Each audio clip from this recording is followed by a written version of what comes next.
जय गुरुदेव। वक्त बड़ा खराब है, बड़े बड़े लोग धीरज तोड़ देंगे। आप अपने विश्वास को बनाए रखना। जब चारों तरफ से परेशानियां और तूफानों की आंधी उठेगी तो कोई नहीं रह सकेगा। जी हाँ मेरे प्यारे भाइयों और बहनों, आज इस सत्संग में आप सभी प्रेमी भाई बहनों को परम संत बाबा जय गुरुदेव जी महाराज के अति दुर्लभ सत्संग वचन इस सत्संग में सुनाए जाएंगे। आप सभी प्रेमी भाई बहन बड़े गौर से सत्संग के एक एक शब्दों को सुनिएगा। वीडियो को बिना स्किप किए हुए और जन जन तक इस वीडियो को शेयर कीजिएगा। जय गुरुदेव। प्लेग, मस्तिष्क ज्वर या कोई नई बीमारी यदि मालूम पड़े तो फौरन स्वामी नाम की पत्ती को पीसकर नाक में लगा लो और पत्ती को कूटकर 1.5 कप पानी में डालकर 3 बार उबाल दो और छानकर दिन में 3 बार सुबह, दोपहर और शाम को पियो। 3 दिन में 9 खुराक पीनी है। जब भी पियो 20 मिनट तक पीने के बाद रजाई ओढ़कर लेट जाओ। नाक में सुबह शाम महीन पत्ती पीसकर लगा लेना।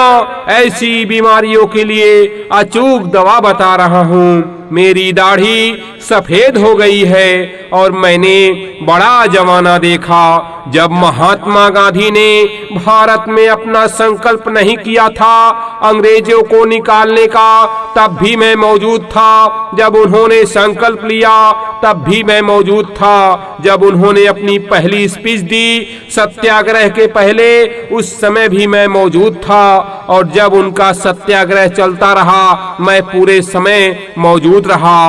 अंग्रेज चले गए, भारत आजाद हुआ, तब भी मैं मौजूद था। उसके बाद 30 साल के शासन में मैं रहा और आज भी आपके सामने मौजूद हूँ। 1 रुपए का 60 किलो चना खरीदा है। तुम मुझे धोखा नहीं दे सकते। गांधी महात्मा को उन लोगों ने ही मरवा दिया जिनको उनसे डर था कि यदि वह रह गए तो उनकी सच्चाई के आगे किसी की झूठी बात नहीं चल सकेगी। यदि डर ना रहा होता तो उनकी रक्षा की गई होती। आगे समय बड़ा खराब आने वाला है। परिवर्तन जरूर होगा लेकिन नए ढंग से।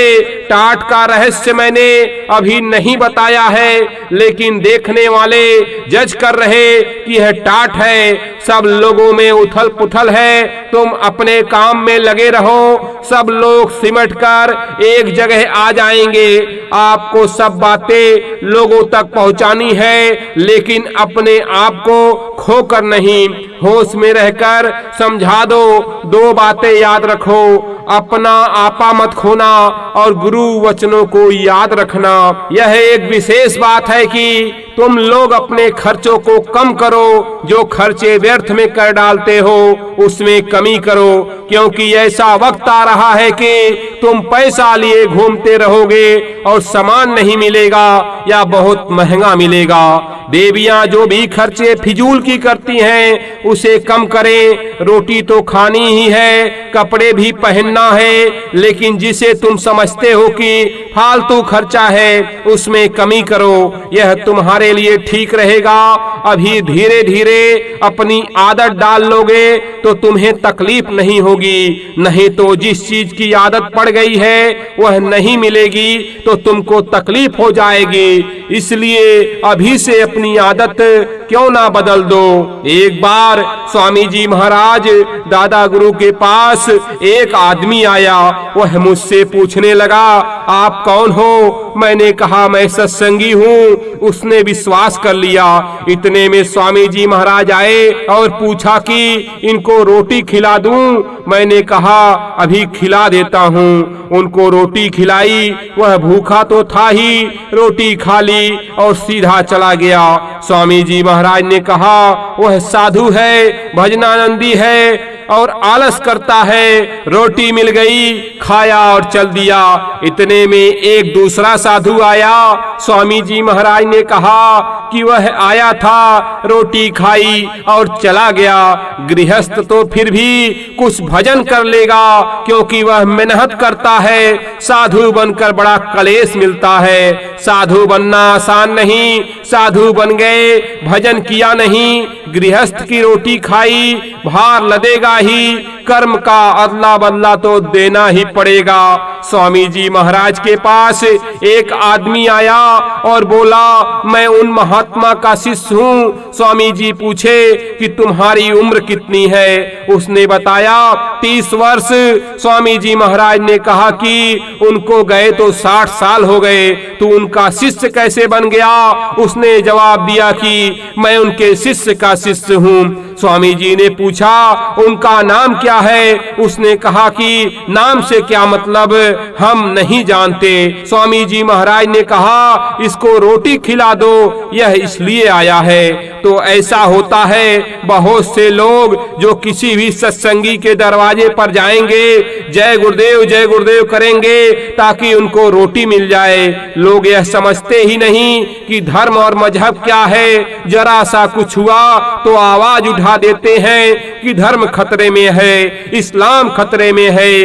क्या झूठ बोलना, धोखा देना, कत्ल करवा देना, यही धर्म और इस्लाम है? इस्लाम तो खुदा की आवाज है, उसकी आयतें हैं। धर्म देववाणी है, आकाशवाणी है, जिसे जीवात्मा इसी मनुष्य शरीर में सुनती है। मैं जेल गया, वहाँ सभी पार्टियों के लोग थे। वहाँ देखा कि अंडा और मछली रखी है। मुझे बताया गया कि यह मछली है, यह अंडे हैं। किसी को ज्ञान ही नहीं कि इसमें वही जीवात्मा है जो हमारे अंदर है। वह अपने कर्मों की सजा उसमें भोग रही है। आप मनुष्य होकर जीव हिंसा अपने स्वार्थ के लिए करते हो, तो क्या आप सजा से बच जाओगे?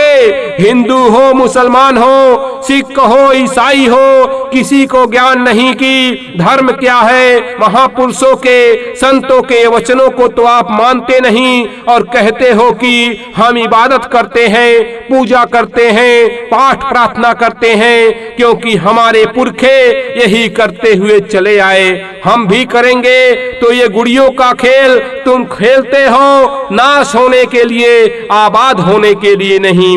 वक्त बड़ा खराब है, बड़े बड़े लोग धीरज तोड़ देंगे। तुम अपने विश्वास को बनाए रखो। जब चारों तरफ से परेशानियां और तूफानों की आंधी उठेगी तो कोई नहीं रह सकेगा। पर यह अवश्य है कि जो अपने विश्वास पर अटल रहेगा वह गुरु वचनों को हमेशा याद करता रहेगा, और चाहे जैसे भी 1 घंटा समय साधना में देता रहेगा, वो है आंधी तूफान झेल जाएगा।